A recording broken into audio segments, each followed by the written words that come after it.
Okay, Assalamualaikum warahmatullahi wabarakatuh. So today we will continue our lesson with the nuclear physics. Now we're going for a new topics 6.2, that is nuclear energy. So how the nuclear energy is produced? So we go for the introduction here. The sun provides light and heat energy to Earth since millions of years ago. Hydrogen nuclear fusion occurs in the core of the sun under very high pressure. In this nuclear reaction, two hydrogen nuclei fuse to form a helium nucleus and release nuclear energy. So that's how the nuclear energy is produced, by the combination, by a fusion of two hydrogen nuclei to form a new nucleus, that is a bigger nucleus, heavy nucleus, that is helium, and also at the same time it releases a huge energy that we call as a nuclear energy.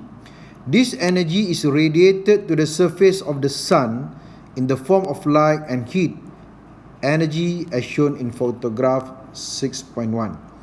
So the photograph 6.1 shows the light and heat energy radiated is come from the word of radiation of the nuclei of hydrogen, that is hydrogen 2.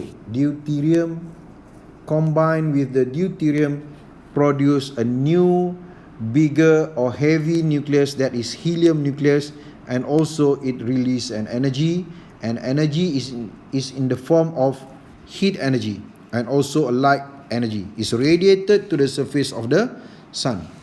So what is the nuclear energy? Okay, so the nuclear energy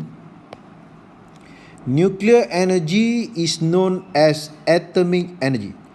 So when we say it as nuclear energy, it must relate to atomic energy, where the atomic energy is released during the nuclear reaction. Where the nuclear reaction, we have three nuclear reaction. One we call as radioactive decay. We already learned about the radioactive decay. Second is the nuclear fission, and the third is nuclear fusion.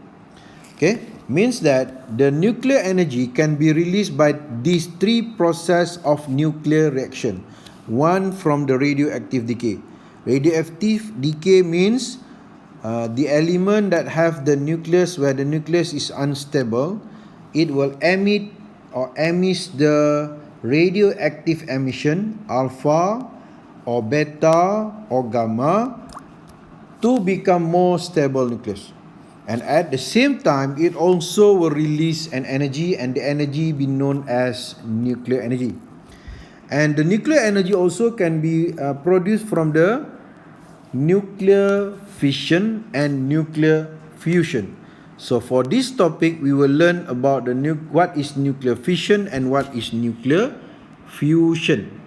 Okay, sounds like the same one, fission and fusion. So before we go for how to calculate the nuclear energy, we have to understand about the atom. Atom is a very small particle. We cannot see the atom through our naked eyes. How are we going to measure the mass of atom? Okay, so the mass of atom we cannot easily measure in the unit of kilogram, because we cannot see the atom. So how are we going to measure the atom? So we measure the mass of atom by using the mass unit of atom, that we call as atomic mass unit, or we simplify as AMU. A stand for atomic, M is mass, and U is unit. So atomic mass unit, AMU. So what is the atomic mass unit? The atomic mass unit is the mass of atom that we want to convert to the unit of SI of the mass, that is kilogram. But how are we going to convert? So the atomic mass unit is the unit of mass of atom, mass of atoms and subatomic particles. In atom, we have another particles, that is proton, electron, and neutron. So the proton, electron, and neutron, for the electron and proton, it has a mass. The neutron didn't have a mass, okay, because neutron didn't have a mass. Neutron didn't have the charge. One atomic mass or also we can write as 1U is 1/12 of the mass of the carbon-12 atom. That how we calculate the mass of the atom, by using the equation of 1/12. So 1/12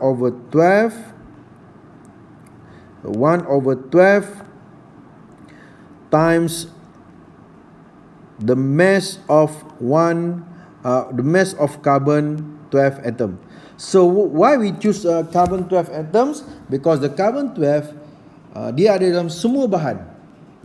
Semua bahan ada carbon-12. So sebab tu kita pilih carbon-12. That's why we choose the carbon-12.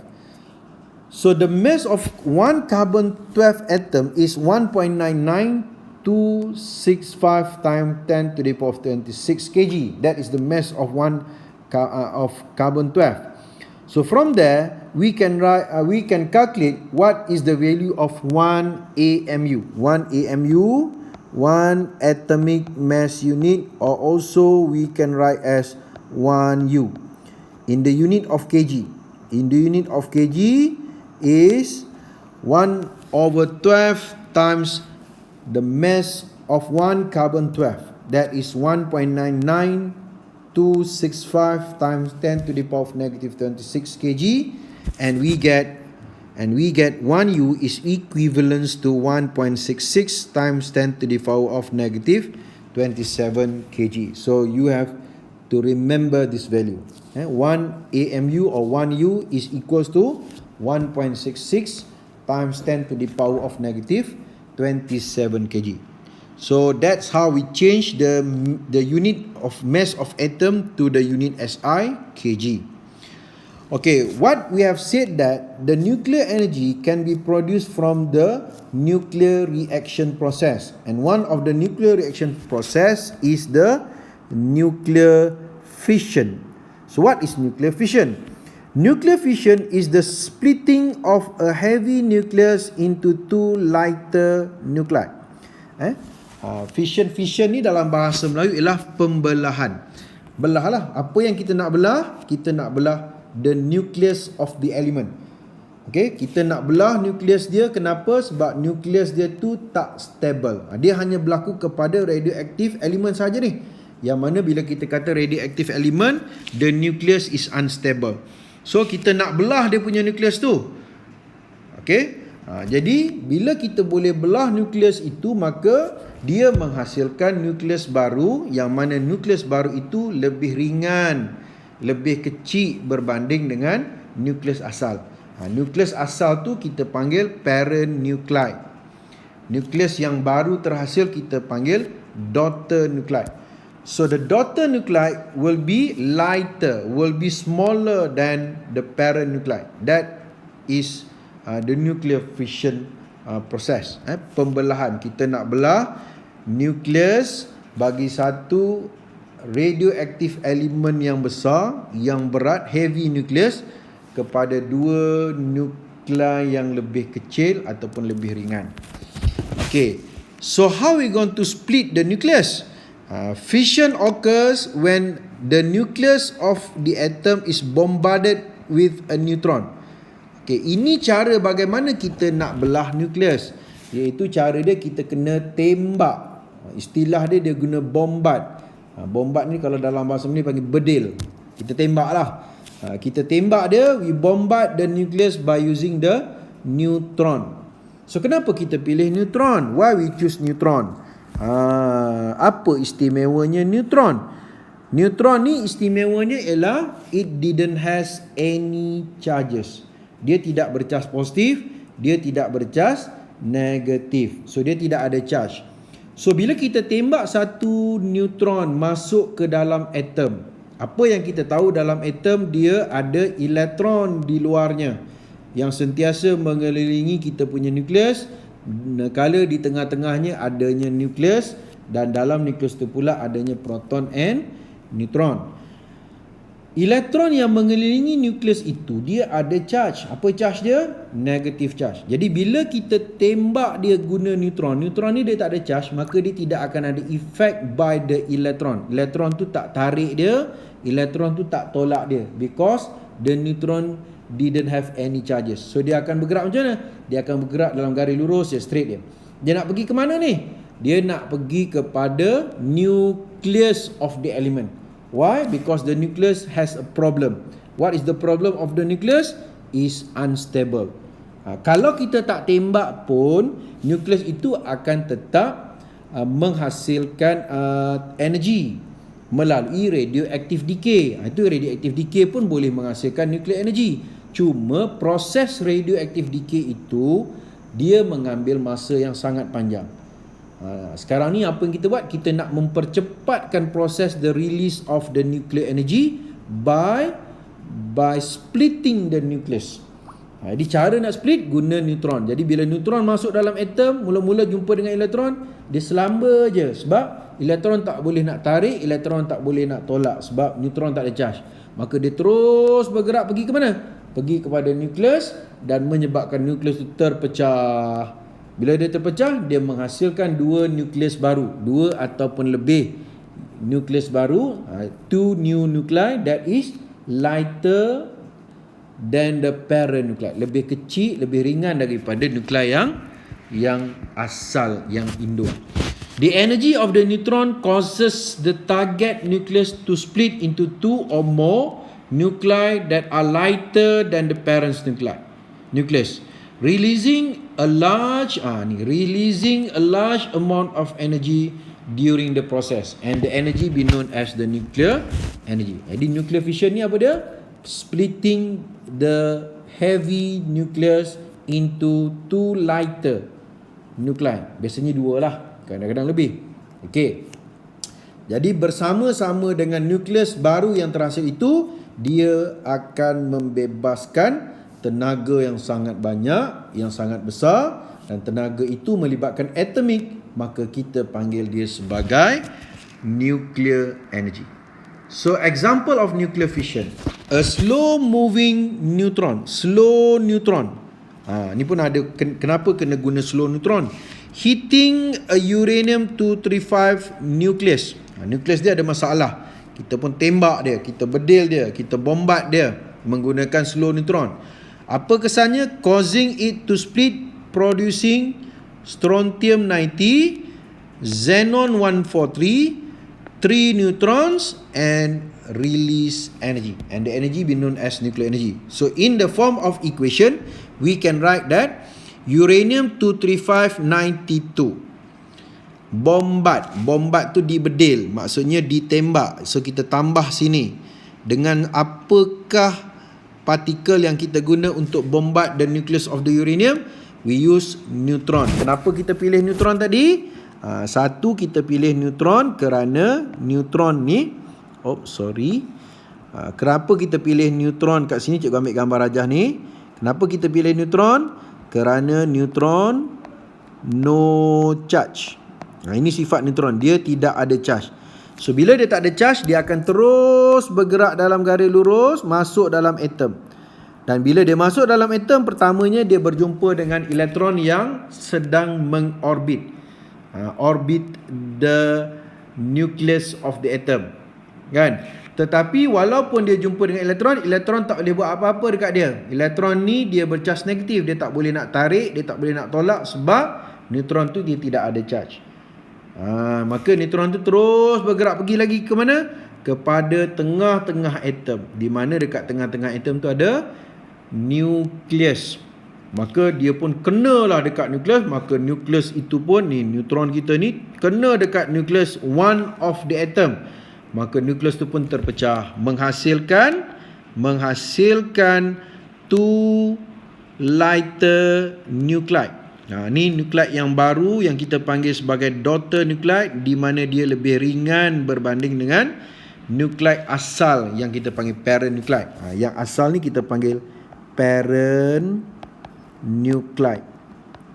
Nuclei yang baru ni kita panggil daughter nuclei. Okey. Dan bersama-sama dengan daughter nuclei ni, yang mana daughter nuclei ni dia lighter than the parent nuclei, dia juga produce 3 new neutron, menghasilkan 3 neutron baru. Okey. dan dia membebaskan tenaga. Adalah energi yang terbebas, dan energi ni kita panggil nuclear energy. Nuclear energy terbebas. So can we calculate the nuclear energy? Yes, we can calculate the energy.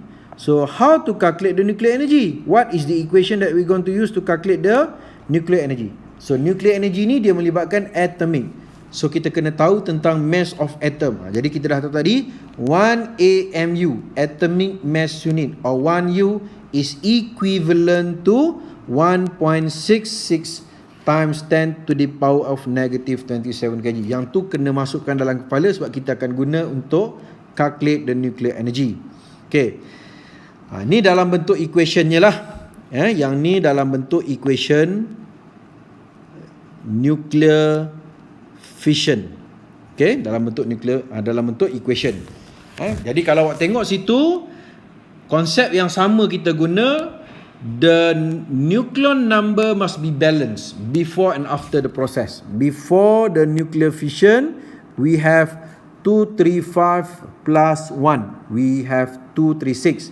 After the nuclear fission, betul tak kita dapat 236? Cuba kita kira. 143 tambah 90 tambah 3 darab 1, 3. So berapa? Kita dapat 236. Sebab tu dia produce 3 neutron, new neutron. So yang atas ni balance. 236 sebelum, 236 selepas. Berapa dia punya proton number pula? 92 tambah 0, 92. After, dia mesti balance, mesti sama. 54 plus 38 plus 3 times 0. 3 times 0 kita dapat 0 lah. Jadi 54 tambah 38, kita dapat berapa? 92. So balance tak dengan yang before the nuclear fission process? Balance. So equation tu mesti balance. Dan apa yang pentingnya dalam proses ini, dia akan release energy. Dan energy itulah kita panggil nuclear energy. But how to calculate the nuclear energy? Okay, this is nuclear fission. Daripada satu nukleus yang besar, yang berat, kita bedil dia, kita tembak dia dengan menggunakan neutron yang bergerak dengan perlahan. So ciri yang kedua, kita pilih neutron tadi sebab dia tidak ada charge. Yang kedua, neutron tu mestilah neutron yang slow moving. Dia tak boleh neutron yang laju. Sebab apa? Sebab kalau neutron laju mungkin tak kena dekat target kita. Jadi kalau dia bergerak slow, senang kita nak kenakan dekat target kita, iaitu dekat mana? Dekat nukleus. Jadi kita pilih neutron sebab neutron tak ada charge. So dia tidak ada effect by the electron. Dia tidak ada effect by the proton in the nucleus. So dia boleh bergerak dalam garis lurus. Cuma bila dia bergerak dalam garis lurus, betul ke tidak dia kena dekat nucleus of the atom? Jadi kita guna yang neutron yang bergerak perlahan supaya kita boleh betul-betul target dia kena dekat nukleus. Jadi bila dia kena nukleus, nukleus tu pun terpecah menghasilkan daughter nuclide yang lebih kecil. Dia punya mass dia hampir sama, strontium dengan xenon tu mass dia hampir sama tetapi lebih kecil berbanding dengan parent nuclide dia lah. Dan bersama-sama dengan itu, nak balancekan dia punya equation, dia juga akan produce 3 neutron baru dan membebaskan tenaga yang kita panggil nuclear energy. Okey, ini dalam bentuk diagramnya. Okey, selain daripada dia boleh menghasilkan xenon 143, strontium 90, boleh juga proses yang sama menghasilkan barium dan juga krypton. Proses yang sama tapi produce different nuclide, different daughter nuclide.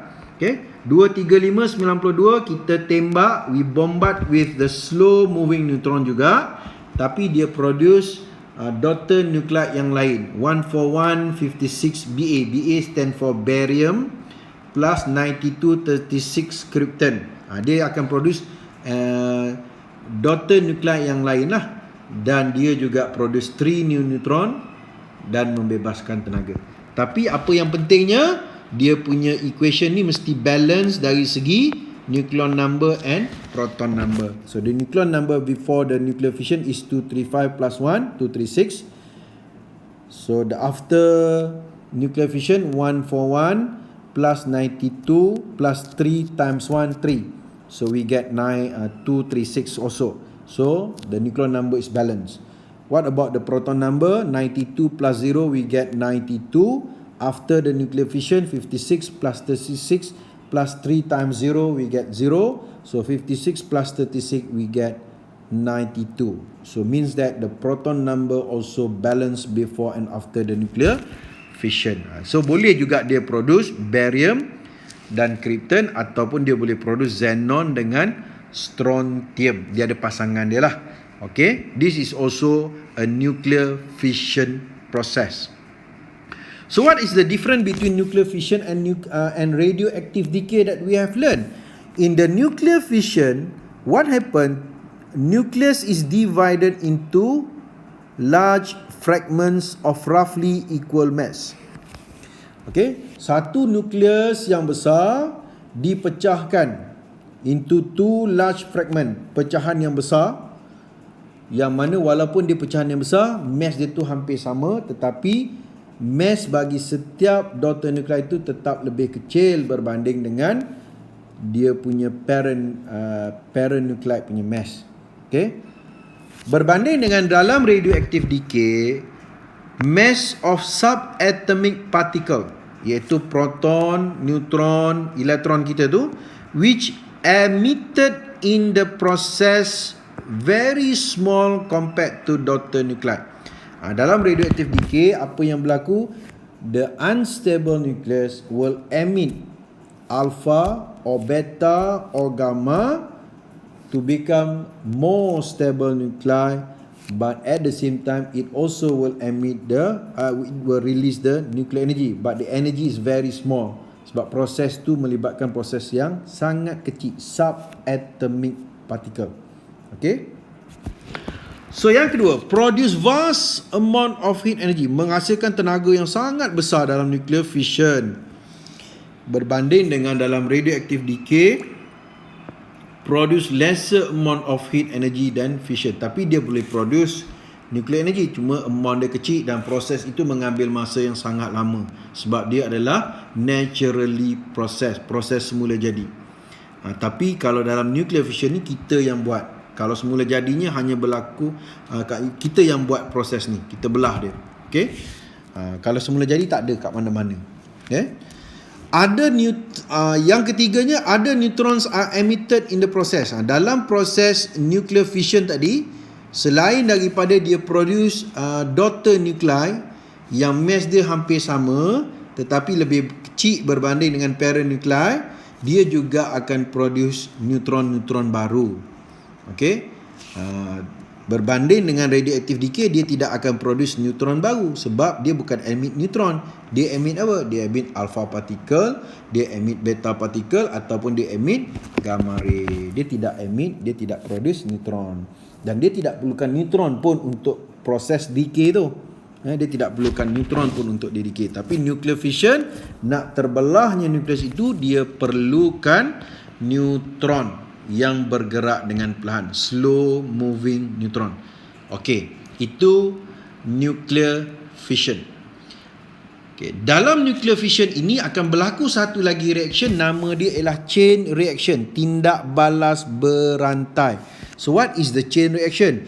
In the fission reaction, one neutron starts the fission process, but 3 neutrons are produce. Dalam satu pembelahan nukleus uranium 235 tadi, oleh satu neutron, dia akan produce 3 neutron baru.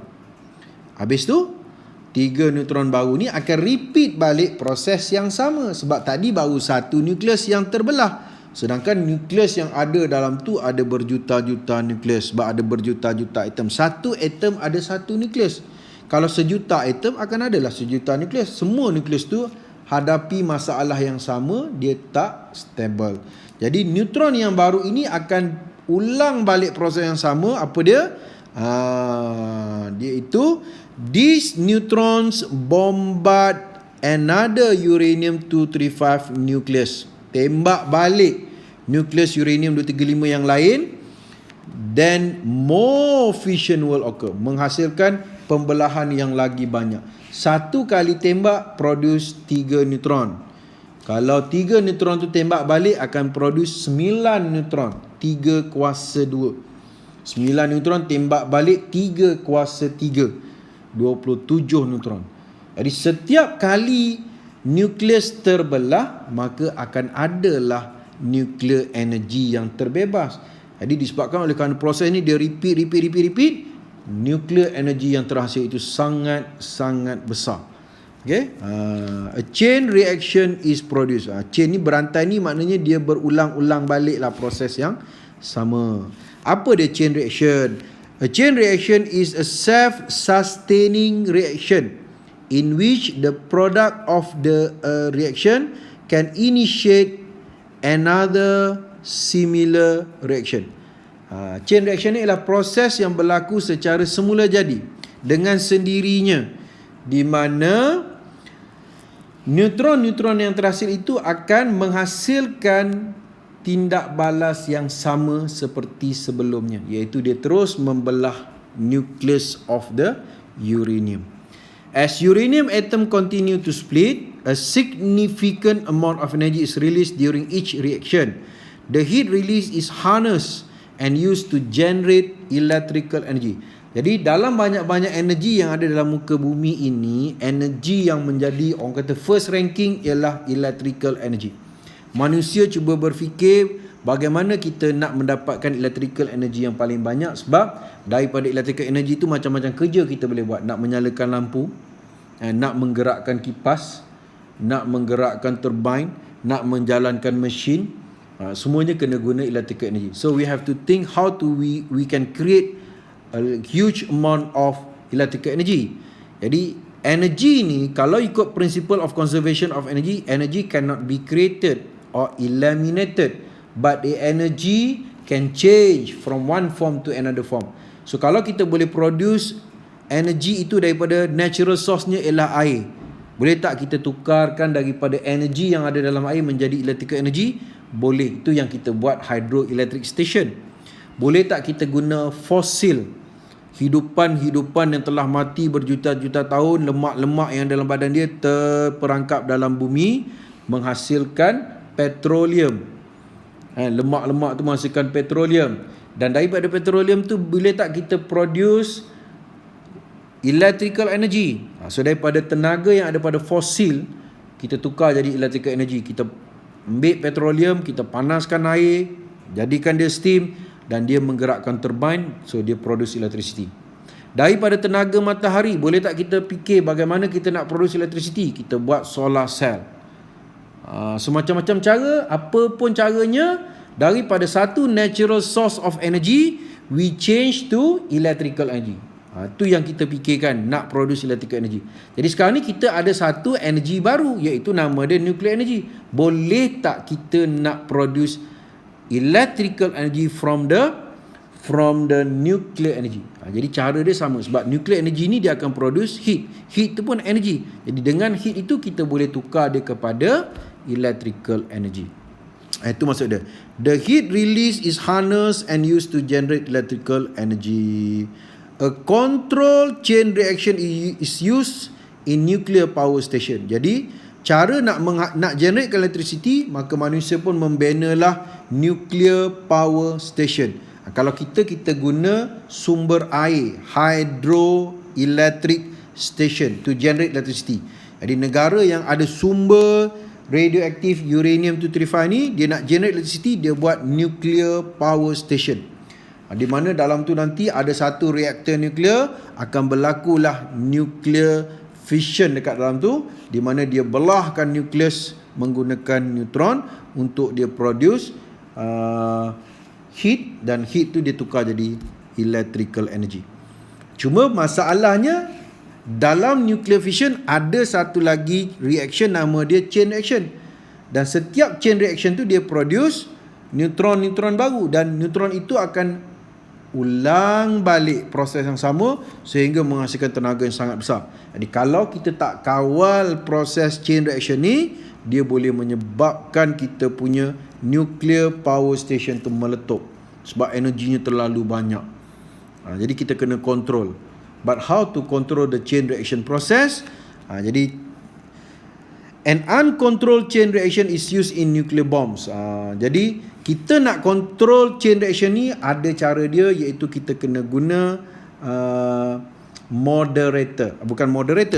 kita guna satu elemen yang boleh absorb kita punya neutron yang terhasil dalam setiap proses nuclear fission. So we have to absorb the extra neutron, kita panggil. Jadi ada ke elemen yang boleh absorb neutron? Allah Ta'ala kita dah ada. Antaranya kita boleh guna cadmium untuk kita absorb kita absorb the extra neutron tu. Jadi ada juga itu cara kita nak control the chain reaction process. Itu cara dia control chain reaction process dekat nuclear power station. Tapi ada juga yang tak boleh nak control. Itu dipanggil uncontrolled chain reaction is used in nuclear bombs. Dalam bom atomic hydrogen bomb, dia menggunakan nuclear fission ni, yang Amerika guna pergi lepas dekat Nagasaki dengan Hiroshima tu. Itulah atomic hydrogen bomb. Dia menggunakan nuclear fission process dan dia tak boleh nak control. Okay, dia lepas bom 2 biji, terus meletup, habis dua buah bandar tu lenyap dalam sekelip mata, kan. Sebab itu tak boleh nak kawal, dia produce energi yang sangat besar. Walau bagaimanapun, the chain reaction ni dia ada syarat untuk dia berlaku. Apakah syarat untuk berlakunya chain reaction ni? Jadi di sini kita kena faham tentang critical mass, atau dalam bahasa Melayu dipanggil jisim genting. What is the critical mass? In order for a chain reaction to occur, the sample of uranium must have a certain minimum mass known as critical mass. Jadi critical mass ni ialah the minimum mass to produce the chain reaction process. A minimum mass to produce chain reaction process. Contoh, katalah uranium 235 untuk dia berlaku chain reaction process, dia memerlukan mass yang paling minimum, contohnya 10 gram lah. Contoh. Jadi kalaulah kita pergi Russia, kita beli uranium 235. Jadi kalaulah kita bawa balik uranium, kita beli berapa gram? Orang tanya 8 gram. 8 gram tak jadi nuclear chain reaction. Sebab nak berlaku chain reaction, mass yang kita kena ada pada masa tu mesti greater than the critical mass of the element. Kalau uranium, dia ada critical mass. Setiap elemen dia ada critical mass dia, iaitu the minimum mass to produce the chain reaction process. Jadi kalau kita beli 8 gram sedangkan dia punya critical mass dia 10 gram, so dia tidak akan mengalami chain reaction. Walaupun kita tembak dengan neutron sekali je, dia terus berhenti juga. Dia takkan repeat balik proses tu sebab dia punya mass yang kita guna masa tu is lower than the critical mass. Tapi kalau katalah kita pergi beli, kita nak pergi tu kita dah tanya siap-siap berapa critical mass of uranium, 10 gram. Okey, beres. Kita pun pergi beli 12 gram. So berlaku tak chain reaction process? Berlaku sebab mass yang kita guna pada masa tu is greater than the critical mass of the uranium 235. Okey. Jadi ini contoh yang dia tunjuk tentang macam mana chain reaction berlaku. Mula-mula kita ada satu neutron sahaja. Yang mana neutron ni dia bergerak dengan perlahan, slow moving, tembak dekat satu nukleus uranium 235. Satu nukleus dia tembak. Maka uranium 235 pun terpecah kepada 2 daughter nuclide yang mana mass dia hampir samalah dua ni, dan dia lebih kecil daripada parent nuclide. Cuma pada masa yang sama dia menghasilkan neutron baru.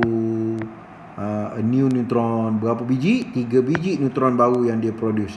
Jadi 3 neutron baru ini dia boleh ulang balik, repeat the same process. Maka dia tembak balik nukleus yang belum terpecah. Dengan syarat mass uranium yang kita guna tu must be greater than the critical mass of the uranium 235. Maka proses tu dia akan repeat balik. Dia tembak lagi, produce setiap satu nukleus produce 3 neutron baru. Jadi kalau dia tembak kali pertama ada 3 neutron baru, tembak kali kedua je dah ada 3 kuasa 2, 9 neutron baru. Tembak kali ketiga akan ada 3 kuasa 3, 27 neutron baru. Tembak kali keempat akan ada 3 kuasa 4, 81 neutron baru. Dan setiap kali satu nukleus yang terbelah, dia akan release energy. But how to calculate the nuclear energy? Nanti kita akan tengok apa formula nak kira kita punya nuclear energy. Cuma proses ini kita kena kontrol. Kalau kita tak kontrol, energi yang dia terhasil itu sangat banyak dan sangat cepat. Dia boleh menyebabkan tempat yang kita guna untuk nuclear fission tu dia akan meletup. Jadi we have to control the process dengan cara kita kena control the number of the new neutron produced. Jadi cara nak control the new neutron tu, cara dia ialah kita kena absorb the neutron. Di antara elemen yang boleh absorb neutron ialah cadmium. Cadmium ni dia boleh menyerap kita punya neutron. Boron pun boleh juga menyerap kita punya neutron.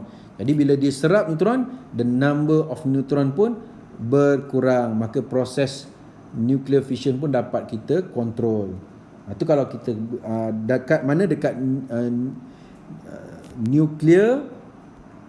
nuclear power station kita boleh kontrol. Tapi kalau atomic bomb dia tak boleh nak kontrol lah. Itu yang dia menghasilkan energi yang sangat besar, kan? Okay, kita tengok kat sini nuclear fission. A process of splitting a heavy nucleus into two lighter nuclei. Splitting heavier nucleus yang besar, yang berat, into two lighter nuclei and emitting several neutrons. Dia membebaskan beberapa neutron, 3 tadi kan, dan juga energy yang kita panggil nuclear energy. Atoms are too small to be measured in kilogram or gram. The mass of atom, nucleus and proton are measured in atomic mass unit. And one atomic mass unit is calculated by using the formula of 1/2 half times mass of one carbon 12 atom.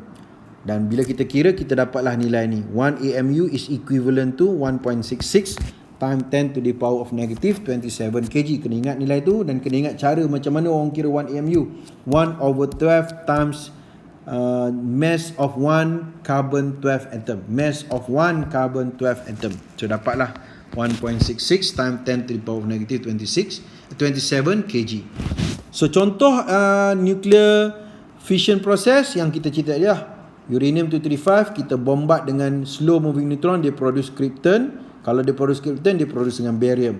Dan 3 neutron baru dan release energy. Okay, dia juga boleh produce xenon. Kalau xenon, dia produce strontium, pasangan dia. Dan 3 neutron baru.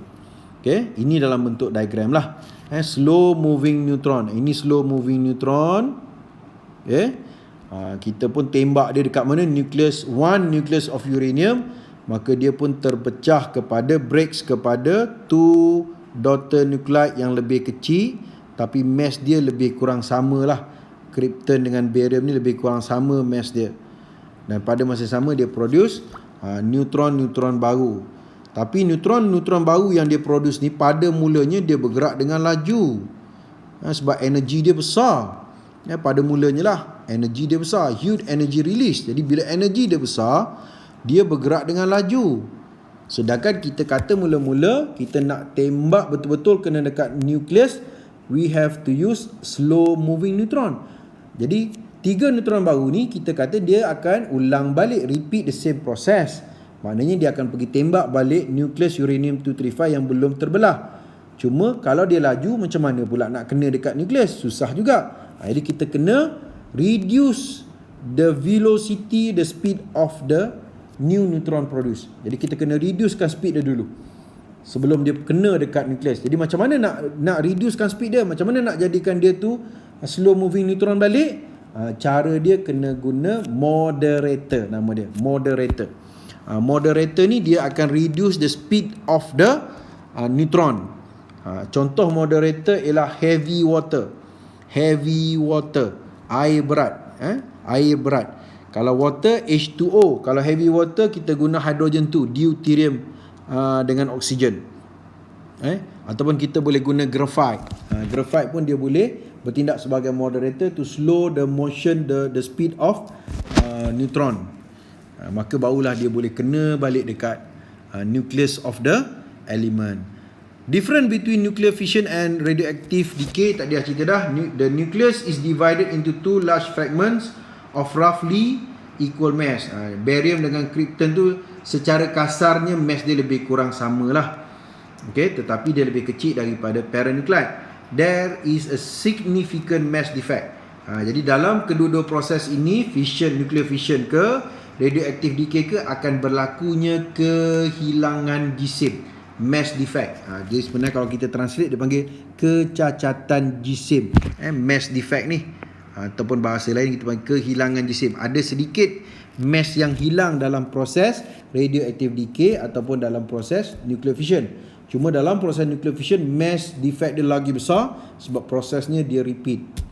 Sedangkan dalam radioactive decay, prosesnya ambil masa yang sangat lama untuk dia jadi stable. So mass defectnya kecil, kesannya energi yang dia release pun kecil. Okay.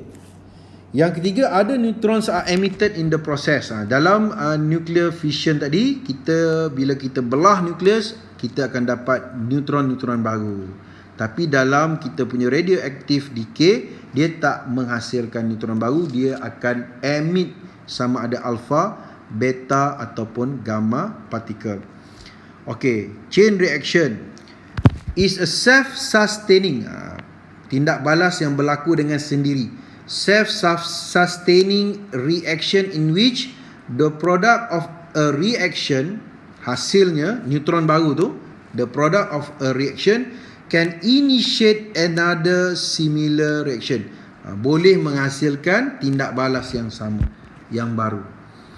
Okay, in order for a chain reaction to occur, the sample of uranium must have a certain minimum mass that be known as critical mass. Untuk berlakunya chain reaction yang cikgu cakap tadi, mass yang kita guna masa tu mesti lebih besar daripada critical mass of the element. Kalau kita punya mass yang kita guna pada masa tu lebih kecil daripada critical mass, maka dia tidak akan berlaku chain reaction. Jadi setiap elemen dia dah ada dia punya nilai critical mass dia masing-masing. Jadi kita kena tengok dalam buku standard values of critical mass. The neutrons produced in a fission reaction are very fast neutron. Neutron baru ni yang cikgu cakap tadi, dia bergerak dengan laju sebab energi dia besar. Tetapi kita bila nak tembak nukleus, we have to use a slow moving neutron. So how we going to slow the neutron? Slower neutrons are more easily captured by the uranium nuclide. Jadi apa benda yang kita boleh memperlahankan the motion of the neutron? Kita guna moderator. Antara moderator yang kita boleh guna, antaranya ialah graphite. Can act as moderator to slow down the chain reaction. Ataupun selain daripada graphite, kita boleh guna heavy water, air berat. Heavy water, air berat dia panggil. Iaitu dari segi kimianya D2O. Kita minum air H2O. H tu ialah hydrogen 1. D ni ialah hydrogen 2. Hydrogen juga tapi hydrogen 2. Hydrogen 2 ni adalah radioisotop. Hydrogen 1 yang kita minum air tu ialah isotop. Dia bukan radioaktif. Okay. Ini proses dalam bentuk gambar rajah. Kita perlukan slow moving neutron untuk kita tembak nukleus. Neutrons produced from the first fission may trigger the fission of another uranium nucleus. Dan kesannya dia produce neutron baru. Berapa biji? 3 biji dia produce. Daripada 3 biji ni, neutron ni bergerak dengan laju, maka kita kena slowkan dia punya motion dulu menggunakan moderator. Jadi bila dia dah slow, dia akan tembak balik nukleus uranium-235 yang belum terbelah, menghasilkan, setiap belah akan hasilkan 3 neutron baru. Jadi kalau 3, untuk the second process 3 kuasa 2, 9. Untuk the third process 3 kuasa 3, 27 dan seterusnya. That is nuclear fission reaction. Okay. Dalam nuclear fission reaction akan ada satu lagi reaction, nama dia chain reaction. Because for every one nuclear fission process, by a slow moving neutron, it will produce a new neutrons, and the new neutron can bombard back the other nucleus of the uranium to produce another neutrons. So the process will be repeated, that we call as a chain reaction process. But to get the chain reaction process, we have to follow the condition. What is the condition of the chain reaction? The mass of the uranium that we use must be greater than the critical mass of the uranium-235. So the chain reaction can be occur. Okay. So itu cerita nuclear fission. So kita tak masuk lagi how to calculate the nuclear energy tu. Cuma kita nak cerita bagaimana nuclear energy itu terhasil. Satu, daripada radioactive decay kita dah buat dah. Cuma radioactive decay tu dia menghasilkan nuclear energy yang sangat kecil sebab prosesnya mengambil masa yang sangat lama. Okey, berbanding dengan nuclear fission. Nuclear fission ni kita yang buat. Kita mempercepatkan proses nukleus itu terbelah menggunakan neutron, maka kita dapat banyak energi kerana dalam setiap kali neutron itu membelah nukleus, dia produce neutron-neutron baru yang boleh repeat balik the same process yang kita panggil chain reaction. Dan ada satu lagi proses yang menghasilkan nuclear energy, namanya ialah nuclear fusion. So yang tu kita akan sambung semula dalam video yang seterusnya. So untuk ini kita berhenti situ dulu. Assalamualaikum warahmatullahi wabarakatuh.